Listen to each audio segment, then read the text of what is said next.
What's up, everyone? Welcome back to a new episode of Ask the Skinny Guy Savior. I'm Vince Del Monte. We're downstairs here in the soon-to-be Gym Del Monte. I'm taking your questions right off my Facebook fan page. I guess we had a false alarm in the last episode. I thought I saw the trucks coming by. I got all excited, but it wasn't. So we're going to try and knock out another 5 episodes before they arrive. And I'm taking these questions right off my Facebook fan page. I'm going to answer them in 60 seconds or less. Dave, you're going to keep me honest here? All right. All right, let's keep these tight. We got some good questions here on program design, fat loss, interval training, some different ones I haven't answered before. So we'll go freestyle style. Did I say that right? Whatever. All right, here we go. So I gotta entertain myself here, guys. So this is a good question from Minas. Minas wants to know, which is the best ratio for interval training? Should the training period be longer than the resting period? And if yes, how long? Something like 40-second intense training, 20-second rest. So this is the beauty about program design. Everything needs to be based, there's different periodization models. So there's linear periodization, there's alternating periodization, there is escalating periodization, and all that means is that there's different ways to manipulate the work to rest ratio. So it really depends on your current fitness level. This is an individual factor where a coach would help the athlete make the correct decision based on their fitness level. So for an intermediate or for a complete newbie to interval training who doesn't have the ATP CPT system built up to sprint for 30-40 seconds, he would start off with 10 seconds of work, 50 seconds of rest. Eventually, after 3 or 4 weeks, he'd be ready to do 20 seconds of work and then 40 seconds of rest. 3-4 weeks after that, he would probably be ready to do 30-30. And that would be an example of escalating periodization. So these are concepts you need to become familiar with and that we teach in our Hypertrophy Max program so that you can intelligently create a program and analyze a program. Okay, the next question goes to Amarizo. Amarizo says, hey Vince, are there any tips for fat loss without losing muscles? I've been cutting for a month, but I feel that I'm losing my muscles with the body fat. Thanks for your help. So the #1 tip is very simple. Avoid extremes. As soon as you do anything too extreme, which would imply way too much energy expenditure and way too little energy input, simultaneously, you're going to experience disaster. You're going to experience what I'd say extreme disappointment. So what I recommend doing is having the approach of coaxing fat off your body. We're not trying to force fat off your body. The only time I recommend extremes is when you have an extreme deadline. Like you need to be ready in 2 weeks from now and you're way behind schedule. Then we look at all those cool extreme programs out there. But if you've got plenty of time, the idea is to just simply coax the fat off your body and do it slowly and just be in a slight energy deficit so your body can still function and so that you can train hard, you can sleep well, and that you don't feel like you're dying in the process. So avoid extremes is my #1 tip. Next question goes to Chris Woodbridge. Chris says, hey Vince, I'm 21 and I've been training for a while now, about 8 months, and I've seen some size put on and strength gains, but I don't seem to be losing the belly fat. I'm keeping my intensity high and doing most things I've heard you say, but I still can't see it. Okay, so Chris, this is great. You're making progress in one direction. You're making progress in gains in terms of size and strength. Remember, it's extremely challenging to experience both of those kind of gains simultaneously. So what I suggest you do is continue making gains in size and strength until you're more interested in losing fat. I'll share a little secret with you, and I learned this from the popular strength coach Christian Thibodeau, who's also a fellow Canadian, and it's called the lean threshold. And the lean threshold is a concept that basically implies that you're not going to look any different between 13 and 18% body fat.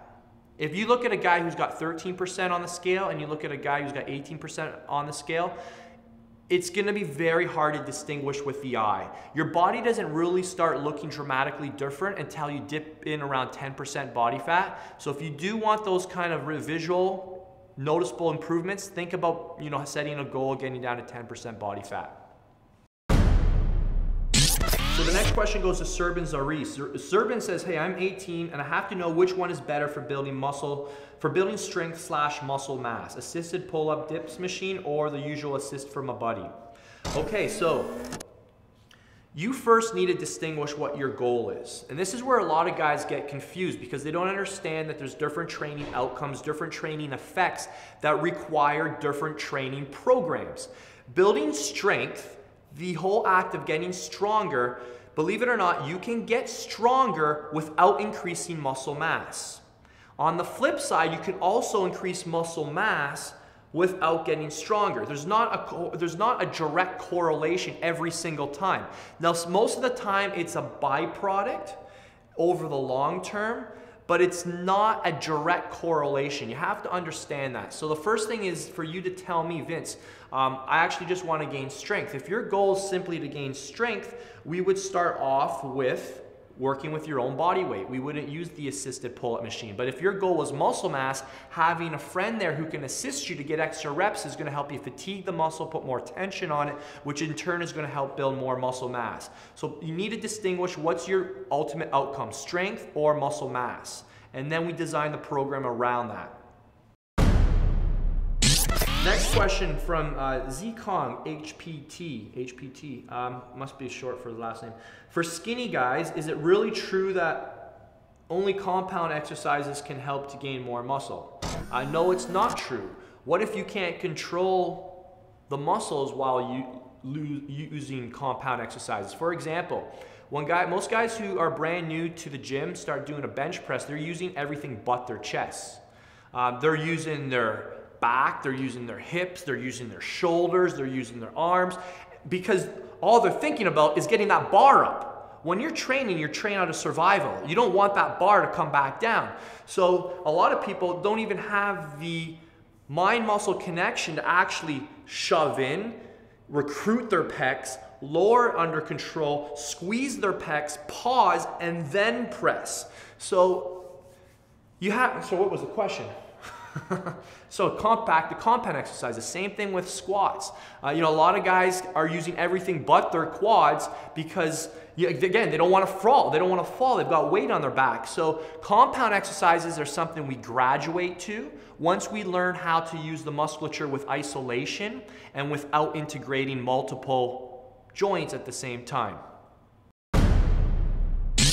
Next question comes from Andrew. So Andrew's got an interesting question. He says, hey Vince, I've been training for about 4 years now, and I've noticed that when I train and eat exactly like I should, clean, with all my protein and carbs, I'm sore for about 3 or 4 days. But there's been days when I eat like crap, like chocolate and pretty much everything I'm not supposed to, and it seems like it cuts my soreness days in half.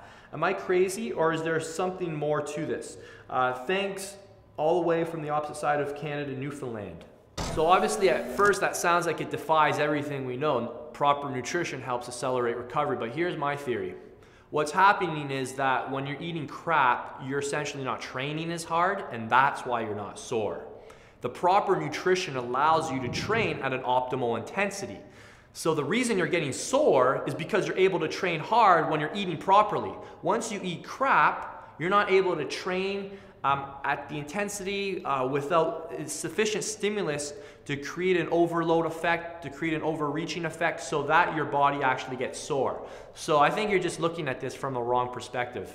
That's at least what that's the only thing I can think of. Nothing else would make logical sense to me. One more question. This is from Hashim. Hashim says, hey Vince, I'm 18 and working out for almost a year now, seeing very little results, only 5 kilograms in a year. I've been very, very regular. I have never done cardio, but I'm at 15% body fat. I don't really measure my diet, but I do eat a lot, a caloric surplus. Any advice on how I can grow? So again, you're a perfect example of someone who doesn't measure things isn't going to be able to manage things. You're not going to be able to make progress. Essentially, you're playing the lottery. You're just hoping. You have a better, essentially what you're doing are you're throwing darts at the board and you're hoping something sticks. You're hoping you hit the bullseye. Essentially, more so, you're throwing darts at the board with a blindfold on. You have zero intelligence of what's going on. So believe it or not, people train like this for their entire life. There's people at my gym in their 50s and 60s who I've seen there for the past 10, 15 years haven't changed an ounce. I swear, I'm sure maybe they feel better, but physically, visually, they look identical. And you're on track for doing this. You're on track for being that guy in his 30s and 40s who hasn't changed since his teens or 20s. And I strongly encourage you to use this as a wake-up call. I know I'm being tough on you right now, but this is probably what you need to hear, and you need to smarten up. You need to start tracking things. You need to start doing cardio. You already answered your own question. And you need to start measuring things. Measure your calories, measure your macros, and start improving on those and seeing what happens.